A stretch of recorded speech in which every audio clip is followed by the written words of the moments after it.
isn't there already a shortage at the FAA? Why do this now, especially considering what's happened in the States? And now, of course, you have this other incident and a few others. Well, this one happened in Canada, but yes. I can only tell you what the Secretary of Transportation says. There are 45,000 employees at the FAA. We're talking about fewer than 400 people, and he says 0 air traffic controllers and critical safety personnel were let go. So that's true. You take the blue pill, you take the red pill. Ah, yes, the magic of government math. 45,000 employees, but somehow not one coffee-fetching bureaucrat can be spared. Maybe next they'll claim airport metal detectors are optional. I don't really have a problem with it, to be honest with you. I do like the idea of keeping the people who are in the direct chain of command of safety and the air traffic control system and so on and so forth. But I have a hard time believing that there is a single government agency that doesn't have a bloat of administrative personnel that we could probably do without. And I think that's why a lot of voters are happy that Donald Trump and Elon Musk are finally going through the federal government and trying to take out some of this bureaucracy that we probably just don't need. So I'm reading to you what Sean Duffy says. He's the Secretary of the Transportation. I have no reason to doubt his numbers. Karen, when you hear this, look, Americans are concerned about bloat in the federal government. They have been for a very long time. What do you make of how it's been meted out? So the concern that I think a lot of Americans have, we can all agree there's bloat. We can all agree that we need to deal with that. At the same time, what we're seeing is speed for the sake of creating momentum to create a sense of things are happening. At the same time, look what happened Friday. We had nuclear scientists fired, and then they said, oops. I don't want to play with you anymore. Whoopsie daisy. Turns out running a nuclear program requires more than TikTok influencers and gender studies majors. Quick, someone check if they kept the launch codes in the break room fridge. So the problem that I have with the way they're doing it is and I went to the DOGE website to see if they would say anything about, look, we are conducting this process to make sure we don't harm American safety, their health, or take money out of their wallets. They don't say that. And we're finding out the consequences and the impact of some of these things. I think they need to read the room. There have been 3 major plane crashes in just less than a month. One of them was just a few blocks from the high school I went to in Northeast Philadelphia. And, tell that to the little boy with the metal in his head, trying to protect his sister during that plane crash. I think. And here comes the progressive triple loots: emotional manipulation, false equivalency, and ignoring actual solutions. Stick the landing with some taxpayer-funded therapy. I think that not only do you have to protect the safety of Americans physically, but I think you have to protect our safety mentally.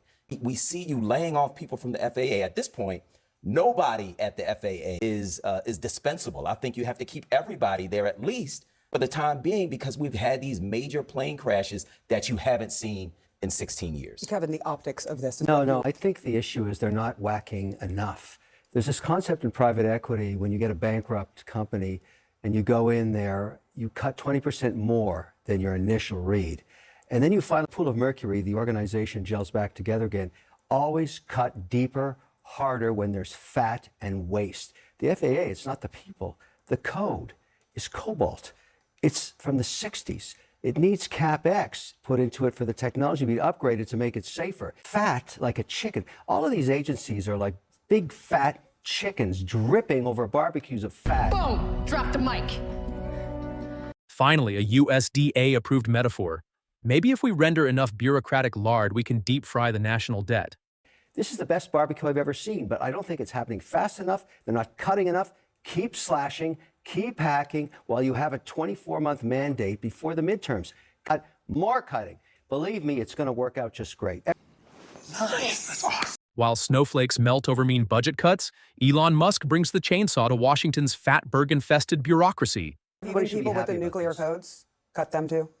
Cut everything. Because if you don't see what they're doing and they can't show you that they're adding value, you whack. But it's not clear that they're even asking people to show us what you're doing. Again, this was a story Friday, and literally Elon said, oops, we got to rehire them because nobody knows how to do what these people know how to do. The nuclear thing gets it wrong once in a while. Big deal. So what? I agree with That's that. 10% of the time. It's okay. I actually think it's okay if they run into a stumble here or there, because the project is so massive.